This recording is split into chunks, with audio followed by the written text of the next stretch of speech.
जय आनंद, जय आनंद, जय। समस्त गुरुजनों का सबको आशीर्वाद, भरपूर आशीर्वाद। गुरुजनों का लक्ष्य सिर्फ इतना है कि जितनी क्रियाएं हो सके समझाई जाए और चित्त को उतर जाए, ताकि साधक विज्ञान में कोष में प्रवेश करने का इच्छुक साधक जो है वो अधिकारी बन जाए। पहले भी मैंने बताया था कि हमने जितने कोशों की चर्चा की है, अन्नमय है, प्राणमय है, मनोमय है, ये सारे कोश भाव प्रधान है, कुछ भौतिक प्रधान है, शरीर प्रधान है, कुछ प्राण प्रधान है, मन प्रधान है। और ये सब का एक ही उद्देश्य है कि चित्त की शुद्धि हो जाए, क्योंकि बगैर चित्त शुद्ध हुए ईश्वर तक पहुंचना बहुत कठिन है। ईश्वर का अनुभव नहीं होता है, अनुभव हमेशा चित्त पर होता है। चित्त ही वो चक्षु है, चिदाकाश, जिस पर ईश्वर का अनुभव कर पाओगे। तो तुम्हारे पास 4 शक्तियां हैं, मन, बुद्धि, चित्त और अहंकार। ये 4 शक्तियां इसलिए मिली हैं कि तुम संसार में भी व्यवहार करो इससे, और फिर अंतर्मुखी होकर इन शक्तियों को सूक्ष्म करके इनके सूक्ष्म तरंगों को अनुभव करो अंदर में, जो प्रवाहित हो रही है हमारी नाड़ियों के माध्यम से, चक्रों के माध्यम से। लेकिन याद रखना, पूरे शरीर का, मन का, जितनी भी चीजें हैं, इनके स्वामी हो, इन शक्तियों के स्वामी हो। अगर तुमने दृष्टा भाव छोड़कर और इन 4 शक्तियों का प्रयोग किया, तो ये 4 शक्तियां तुम्हें बांध देंगी, तुम्हारे बंधन का मुख्य कारण बन जाएंगे। जबकि हमारा धर्मशास्त्र कहता है, और ईश्वर का यही उद्देश्य था कि इन 4 शक्तियों का प्रयोग तब तक करो जब तक संसार में हो, आत्म कल्याण के लिए करो। लेकिन अगर साक्षी भाव छोड़ दिया, अगर दृष्टा भाव छोड़ दिया और स्वरूप के उस स्थिति का ज्ञान नहीं कर पाए, तो ये 4 शक्तियां जो तुम्हारी हैं, इनके गुलाम बनकर जीना पड़ेगा तुमको। तुम स्वामी थे, तुम इन सब के स्वामी थे, क्योंकि ये 4 शक्तियों की ऊर्जा कहां से मिलती है? आत्मा से मिलती है, यानी तुमसे मिलती है। लेकिन तुम जब अज्ञान में अवस्थित होते हो, भूल जाते हो कि मैं कौन हूं, तब ये 4 शक्तियां प्रबल हो जाती हैं और तब तुम इनके अधीन होकर गुलाम बन जाते हो। इसलिए आजाद होना सीखो। गुरु का एक ही उद्देश्य है कि अब तक गृहस्थी के धर्म भी निभा लिए तुमने, सब कुछ कर लिया, अब थोड़ा अंदर प्रवेश करो, अंदर चलने की क्रिया सीखो। जब तक अंदर नहीं पहुंचोगे, तब तक इन शक्तियों का सही स्थान और इनका अनुभव नहीं होता है। भगवान शंकराचार्य ने इनके लिए 4 उपाय बताए कि कैसे अनुभव करोगे, और बार बार इनका चिंतन करो। शंकराचार्य ने 4 सूत्री उपाय बताए थे, और ये चिंतन करने की चीजें हैं, इनका तुमको चिंतन करना पड़ेगा। पहली चीज है कि मैं तो भूतकाल में भी था, वर्तमान में भी हूं और भविष्य में भी रहूंगा। ऐसा कोई काल नहीं है जहां मैं नहीं था। तो सवाल है कि फिर मृत्यु किसकी हो रही है? ये जो मृत्यु नाम की चीज है, ये किसकी हो रही है? क्योंकि मैं तो कभी मरा ही नहीं। मैं भूतकाल में भी था, वर्तमान में भी हूं, भविष्य में भी रहूंगा, मेरा कभी भी अभाव नहीं होगा। तो मृत्यु किसकी हो रही है? ये अज्ञान है। ये मानना कि मैं मरता हूं, मैं जन्म लेता हूं, ये अज्ञान है। दूसरी चीज है कि मैं प्राण नहीं हूं, मैं इंद्रियां नहीं हूं। तो इनके जो धर्म है, विषय, भोग, भूख, प्यास, ये किसको लगता है? किसको भूख लगती है? कौन प्यासा है? इंद्रियों के माध्यम से कौन भोग कर रहा है? ये इंद्रियां किस लिए तुमको मिली हैं? सवाल ये है कि तुम इंद्रिय नहीं हो, तुम प्राण नहीं हो, फिर भी ये विषय भोग कौन करता है? ये संसार में आज जितने भी त्राही त्राही मच्छी है, ये पेट की भूख के लिए मच्छी है। तो भूख किसको लगता है, ये जानना तुमको जरूरी है। तीसरी चीज है, मैं मन नहीं हूं, मैं बुद्धि भी नहीं हूं, तो फिर ये सुख दुख का अनुभव कौन करता है? इसका अनुभव करने वाला कौन है जो सुख दुख का अनुभव करता है? सुख और दुख ये धर्म है मन के। तो जब मैं मन नहीं हूं, मैं बुद्धि भी नहीं हूं, तो इनका अनुभव कौन करता है? किसके लिए है ये? और हम जब अपने आप को मानते हैं सुखी और दुखी, तो ये अज्ञान है। ये तीसरी चीज थी। चौथी चीज थी कि मेरा स्वरूप तो हमेशा स्वतंत्र है, मैं स्वतंत्र ही हूं, मेरी सत्ता ही स्वतंत्र है, बंधन से मेरा कभी कोई संबंध नहीं रहा। तो फिर ये बंधन को मानने वाला है कौन? बार बार हम कहते हैं कि हम पराधीन हैं, हम अधीन हैं, मैं दबा हुआ हूं। ये कौन दबा हुआ? बंधन किसका है? तो कहते कि मैं तो स्वतंत्र हूं, मैं कभी बंधन में था ही नहीं और बंधन में मैं हो नहीं सकता। तो किसका बंधन है ये? साधना की कभी चिंतन नहीं किया तो इस रहस्य पर से पर्दा कभी नहीं उठा पाओगे, कभी नहीं उठेगा। इसका कारण क्या है? साधक, इसका एकमात्र कारण है आश्रय की कमी। तुम किसको आश्रय मान के बैठे हो? सबसे पहला आश्रय तुमने स्वीकार कर लिया है शरीर का, कि मुझे शरीर में रहना है तो इसे दुश्मनी नहीं करेंगे।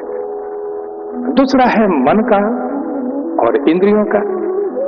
तुम मान लेते हो कि हम तो मन के अधीन हैं और इंद्रियां अगर नहीं रहेंगी तो हमारा कोई भी कार्य संपन्न नहीं होगा। तुमने आश्रय गलत चुना है। तुम आश्रय मान लेते हो और फिर आश्रय मानते ही तुम उसके अधीन हो जाते हो, शरीर के अधीन हो जाते हो, इंद्रियों के अधीन हो जाते हो, मन के अधीन हो जाते हो, क्योंकि इसको तुमने एक आश्रय माना है कि इसके बगैर आत्मा नहीं रह सकती, यानी तुम नहीं रह सकते। तो तुमने अपनी स्थिति को कितना नीचे गिरा दिया है। अब इसमें सोचने की बात है कि वास्तव में आश्रय है क्या चीज? ये क्या आश्रय होना चाहिए था हमारा? अगर ये सही आश्रय हो जाए तो हर जीव स्वतंत्र है, मुक्त है, वो इन सब से असंग, इन सब का स्वामी है, वही आत्मा है, वही परमात्मा है। तो आश्रय होता है जब भी तुम एक आश्रय करते हो तो आश्रय सिर्फ अपने स्वरूप का होता है। क्या आश्रय सिर्फ स्वरूप का ग्रहण करो। इतना तो दृढ़ निश्चय कर लो कि इस संसार में अगर तुमसे, तुम्हारे मन जीव भाव से अगर कोई ऊपर है तो वो तुम्हारा आश्रय, अपना खुद का आश्रय, यानी तुम्हारा ही मुक्त स्वरूप, तुम्हारा स्वभाव, एकमात्र आश्रय वही है। उसके अधीन रहो। संसार की पराधीनता स्वीकार करके कभी मुक्त नहीं हो पाओगे, कभी बंधन से निकल नहीं पाओगे। तुम्हारा स्वभाव, तुम्हारा स्वरूप, यही तुम्हारा स्वरूप है। और अगर उस स्वरूप को तुम एक सत्ता मान लेते हो तो वही तुम्हारा आश्रय है। अब उस आश्रय को पाने के लिए जो भी आलम्बन स्वीकार कर लो, चाहे ओंकार का हो, भगवान का कोई रूप हो, कृष्ण हो, राम हो, माँ हो, कोई भी एक रूप हो, इसको आश्रय बना दो। तो कहते हैं कि ये आलम्बन चाहे जो भी हो, लेकिन तुम्हारा जो स्वरूप है यही एकमात्र आश्रय है। और जिस दिन तुम इस आश्रय को स्वीकार कर लोगे और इसके सच्चाई को समझ लोगे, उस दिन संसार में कहीं भी दूसरा आश्रय ढूंढ नहीं पाओगे। क्योंकि ढूंढ कर भी तुमने क्या पाया? एक परिवार को आश्रय बनाते हो, माता पिता के अधीन स्वयं को रखते हो, इन आश्रयों से क्या पाया तुमने? तो आश्रय ठीक करो। आश्रय सिर्फ तुम्हारा स्वरूप है और स्वरूप की स्थिति ही तुम्हारा, वास्तविक तुम्हारी स्थिति है। स्वरूप का जो स्वभाव है यही तुम्हारा स्वभाव है, यही तुम्हारी अपनी पहचान है। संसार के किसी भी चीज को तुम अगर ग्रहण करते हो तो ये अपने स्वरूप से दूर ही जा सकते हो, स्वरूप के करीब नहीं हो सकते।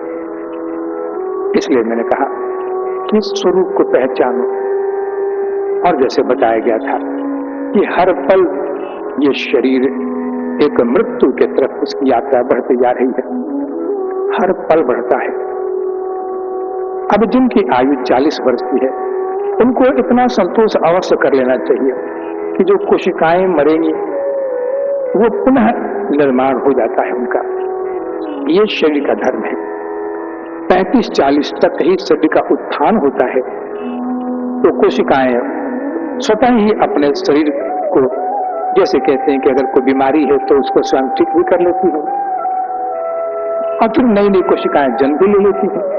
लेकिन ये चीज उनके लिए नहीं है जो 40 के ऊपर जिनकी यात्रा हो चुकी हो। उस अवस्था में कोशिकाएं कभी लौट के नहीं आएंगे और नित्य प्रति 5000 कोशिकाएं मरेंगी। नित्य प्रति कोशिकाओं का मरना निरंतर चलता रहेगा। ये तुम्हारे अधीन नहीं है।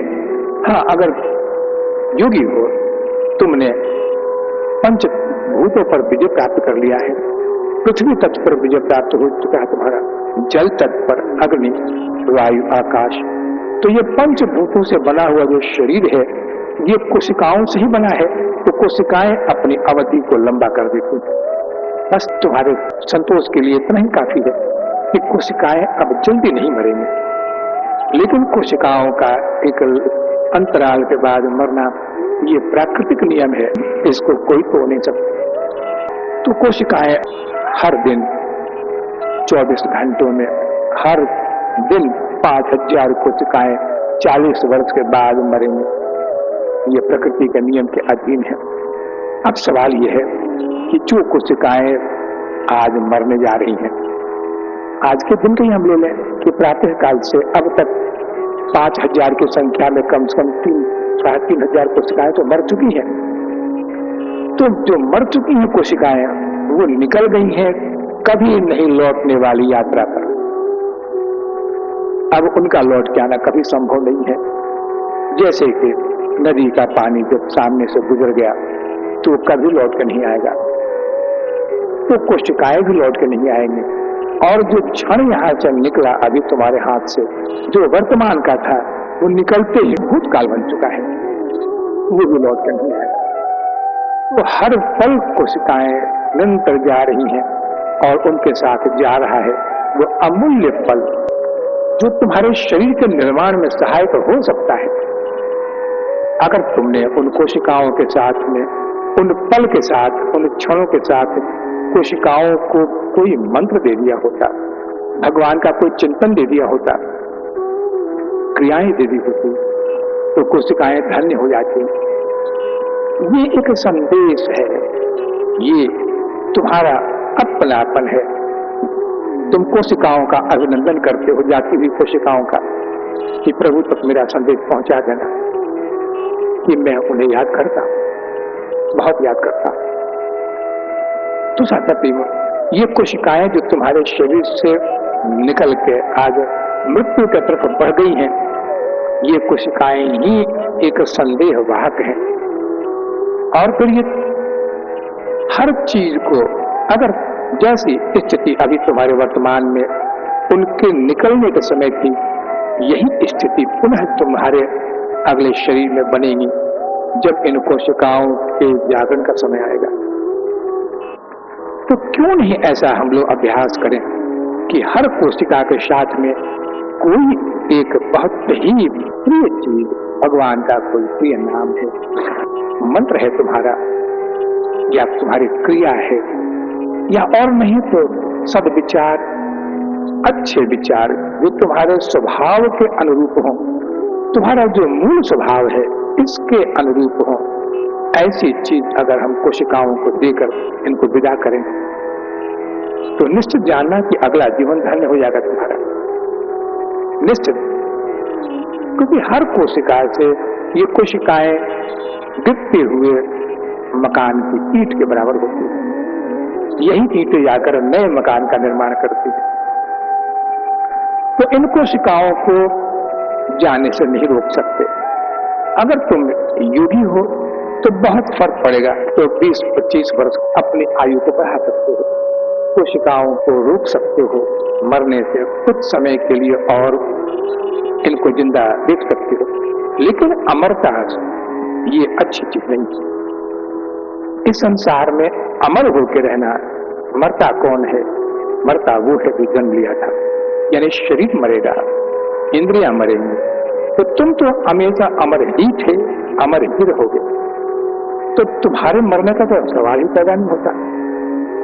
और फिर रुकना उसको चाहते हो जो मर रहा है, हर पल मर रहा है। मरना उसका धर्म है, मरना ही उसकी पहचान है, और वो मरकर ही तुम्हें अमरता प्रदान करता है। क्योंकि जब तक मरेगा नहीं, जब तक शरीर नहीं मरेगा, तब तक उत्तरोत्तर उत्थान तुम्हारा नहीं हो सकता। अगला शरीर तुमको इससे उत्तरोत्तर अच्छा मिलना चाहिए। इसके लिए है कि बस भगवान का कोई नाम, मंत्र जाप हो, या क्रिया के माध्यम से जैसे भी हो, नाद हो, तुम्हारा अजपा हो, ये सब चीजें हैं जो स्वतः जुड़ जाती हैं अभ्यास के बाद। और तब हर पल जो कोशिकाएं जा रही है वो अगले शरीर का निर्माण करेगी।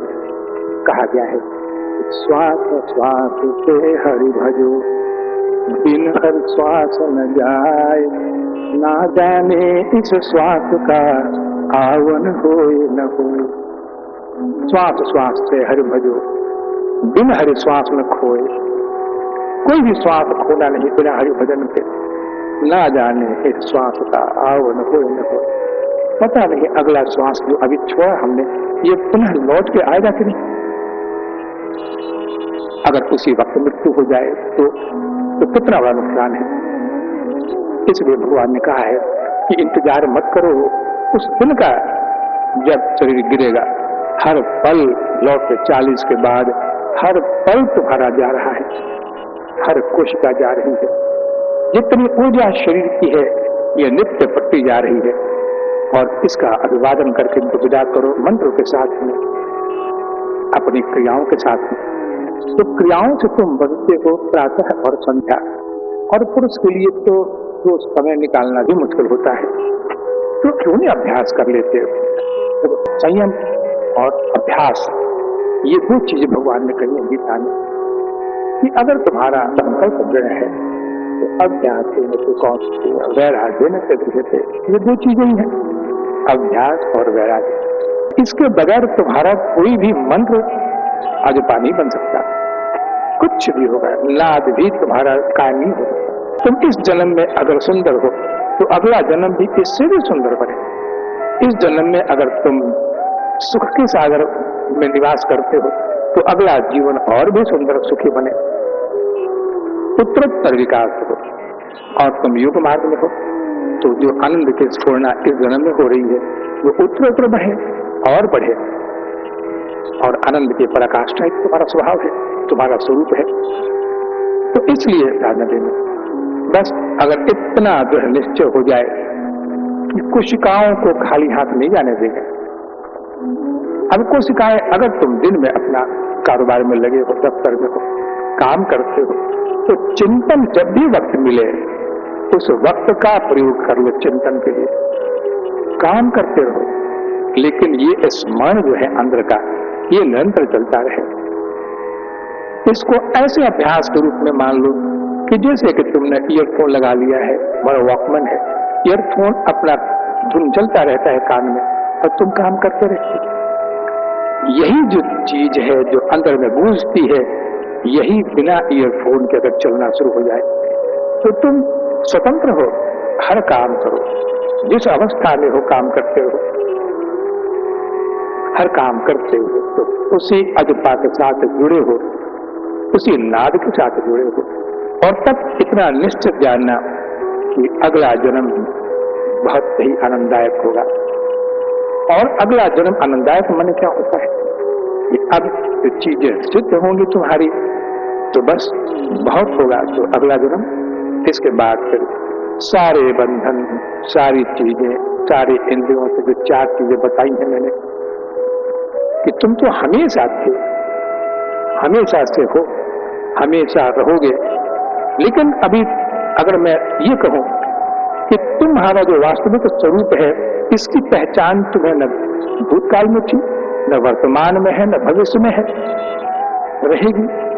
इसलिए कि तुम भूल गए हो कि तुम कौन हो। ये नाद तुम्हें हमेशा तुम्हारा स्मरण कराएगा। ये जो अजपा है हमेशा स्मरण कराएगा। और इतना निश्चित जानना कि अगले शरीर में अगर कोई दूसरा कुछ मंत्र मिलता भी है तो ये उसी नाद के अंतर्गत ही तुमको ले जाएगा। तो वही अजपा बनकर जो मंत्र चलेगा तो तत्काल गुरु मंत्र की पकड़ तत्काल समझ जाएगा और तुम्हें वही मंत्र मिलेगा, उसी रूप में मिलेगा। तो कहने का तात्पर्य यह है कि जो कोशिकाएं जा रही हैं इनको अच्छे सुखी मन से विदा करो, आनंद से प्रेम से विदा करो। ये अगर तुमने उनको निराश नहीं किया तो वो कभी तुम्हें निराश नहीं करेंगे, निश्चित जानना। अगर ये चीजें जग गई हैं तुम्हारे अंदर में पूर्व जन्म की, तो इस जन्म में एक शांत व्यक्तित्व होगा तुम्हारा।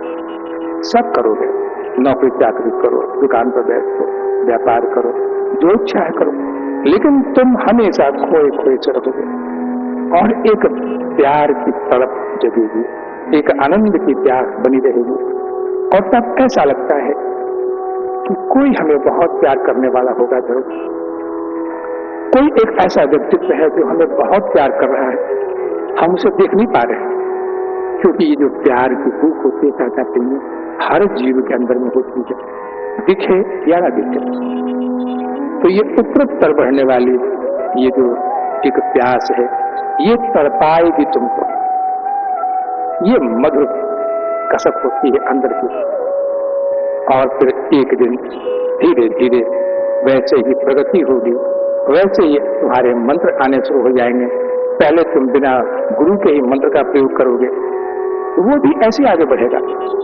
और फिर जीवन में गुरु आते हैं, गुरु के माध्यम से मंत्र मिलते हैं तुमको, और तुम्हारी साधना जो बहुत देर से शुरू होने वाली थी अब बहुत जल्दी शुरू हो जाएगी।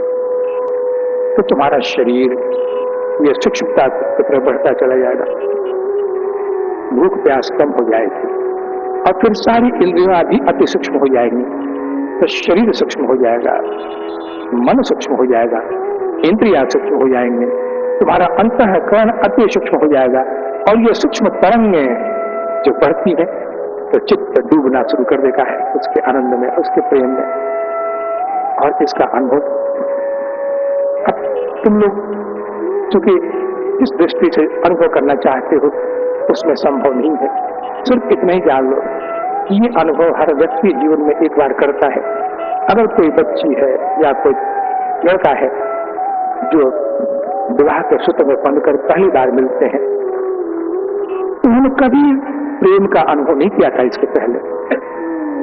तो जो प्रेम का अनुभव करते हैं पहली बार जीवन में, ये सूक्ष्म तरंग नहीं होती, ये वही सूक्ष्म तरंगे हैं जो विज्ञान में कोष में आकर मिलती हैं, क्योंकि वो सारी चीजें उसके सामने प्रत्यक्ष रूप में अनुभव होती हैं। अब ये कितने दिन टिकेगी, कितने वर्ष टिकेंगे, ये तो उसके अपने व्यवहार पर निर्भर करता है। लेकिन ये विज्ञान में कोष की जो चीजें अनुभव होती हैं जो पूर्व साधना से आती हैं, तो ऐसा ही होता है जैसे कि कोई पहली बार इस प्रेम का अनुभव करता है जीवन में, और अनुभव नहीं करता है, बस डूब जाता है।